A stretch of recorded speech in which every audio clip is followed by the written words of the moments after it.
Welcome back, traders. What I'd like to do in this video is teach you about the ATR forecaster. And this is a free script inside of the Tickblaze community that you can download and install into the platform. And what's really good about this is that it can be used for both just understanding the market's range or expected moves for the day, but it could also be really good trade setups depending on if you're looking to trade from the median to the external sides or if you're looking to fade the outer rotations back into the mean. Now, as I mentioned, these are free scripts. So one of the things that is good about Tickblaze is that we've developed an infrastructure around our community. We've added a ton of indicators and strategies in there for you to be able to download and use and trade and have for free. If you're new to Tickblaze, you can just click below this video. There should be a link that brings you right into the community post. You'll be able to see this indicator, and then you'll also be able to install the software from the zip file, and then you can import it into the platform. If you're a developer, you can ultimately extend on the code, because I believe we've also posted the raw source code there for you to have fun with. Okay.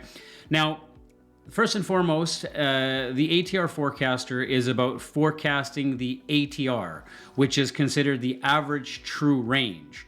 And when we go into this indicator, right, and if you go into this, if you want to access it, you can go into the indicators, go to add, and then you can add the ATR forecaster. It's right here. When you import it into the platform, it should be there for you to see. Okay. So when I click on this indicator, there's going to be some color settings, and you're going to see that says ATR max upper and max lower. What that means is that based off of the settings, we expect that this would be the maximum volatility that the market's likely to extend, which means it's most likely not going to trade outside those levels that day, because historically the market stays within those levels from a maximum perspective. Then we have the average, and the average is really important because this is the average daily range that the market is likely to trade within.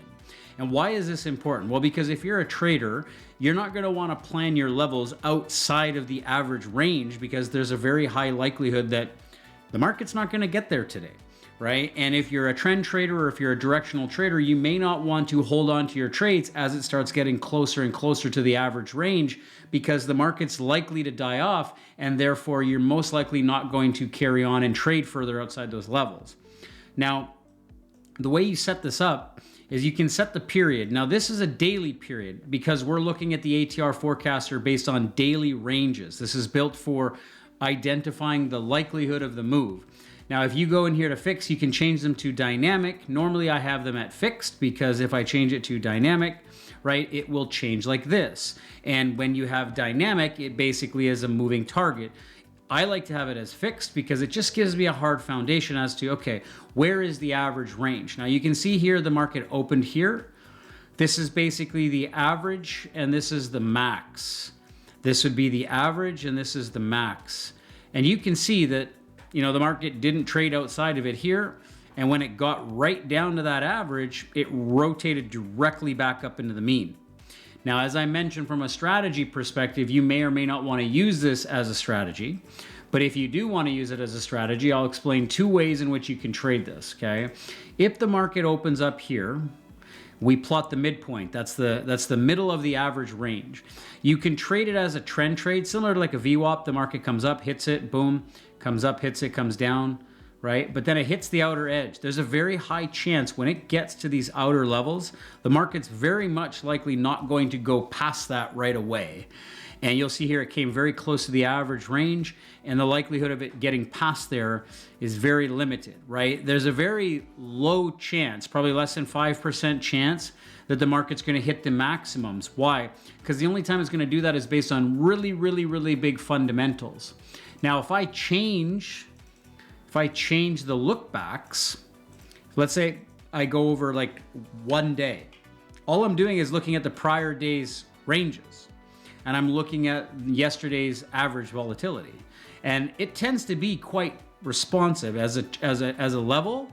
If I look at these, like, it's a very, very good trade setup. If I just go back to one setting like that, if I go to say 2, right, you're going to start to see that the maximum and the upper ranges are going to get smaller. Why? Because I'm using a smaller sample size. As soon as I start to increase, right, then you can start to see there's a reason Why? If I leave it at 3, 3 is a pretty good safe spot because you can start to see the maximum movement is a little bit tighter. But if you just want to go over the last 2 days of volatility as a day trader, it's more than fine.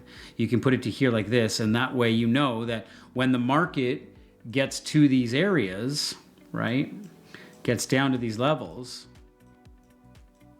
okay, if it got up here, there's a very high chance it's not going past those, right? So this is a very, very good tool for you to just always have on your chart. I think that a lot of traders should just have these levels on their charts always because it tells you the likelihood of the market going past that. Now let's go take a look at a couple other markets. Let's go take a look at crude oil. All right, let's go take a look at that for a second.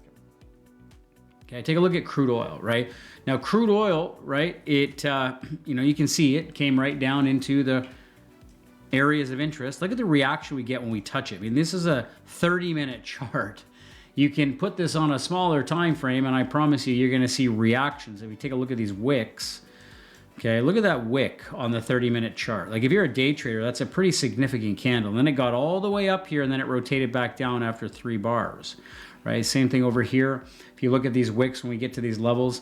Now, crude is unique. I mean, maybe you want to test a different setting for crude. If I go and I change this to maybe gold, let's take a look at what gold's doing on the 2-day setting. Remember, this is set to 2 days. Right, you can take a look at these rotations, and in strong trending markets, the midline acts as a really, really great baseline, right? Same thing here. If you get a trending market, it comes up, it hits those levels, and it just drops, right? Especially when it trades outside of these, then the market just capitulates, right? Because it's very, very likely that the market's likely to break below these levels. But you might want to change the settings. And every market has a little bit of a different flow. So if I go here and I want to change this to 3, what does it look like?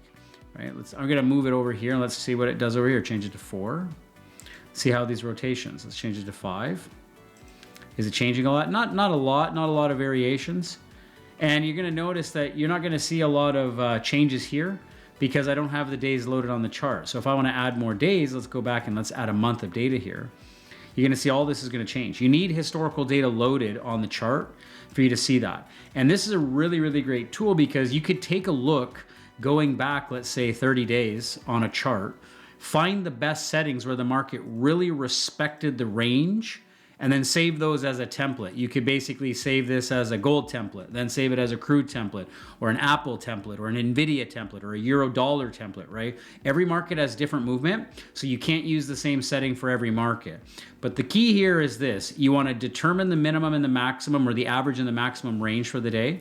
You want to determine the look back. You want to make sure you have enough days loaded so that you're getting access to that historical data, and then save the template so that you know, right? If I'm a trader, again, let's say I'm just looking at it from this day for a second. Let's just say I'm trading here, okay? And I'm sitting here on an intraday basis. And the market's trading, and the market in the overnight session, and then the market opened here in the morning, pre-market. Boom, we get some news. It hit that, right? There's a very low chance that it's going to keep going past this, right? And if it came back above, boom. And what I always look for, one thing you can also see is when we get a really good close above these levels, right? It can really be the next rotation. I get a close back below, nice trend trade. Boom, close back above, nice trend trade. Pay attention to the closing prices on the midpoint. It's a very, very good setup. Yeah, absolutely. So, traders, I think this is a great primer for volatility analysis. The ATR forecaster is forecasting the average true range of the market. And this is just a really good baseline to know where the market's likely to trade and where it's not likely to trade each day, right? So if you have any questions, let us know. Remember, if you're new here, click the link below and go right to the community, see the posts. And I look forward to basically seeing you guys post some of these pictures into the community. I'd love to get some feedback, mark up the charts, send us in some trades, get social with us in the comments below, and we'll see you on the inside. Take care, traders, and happy trading.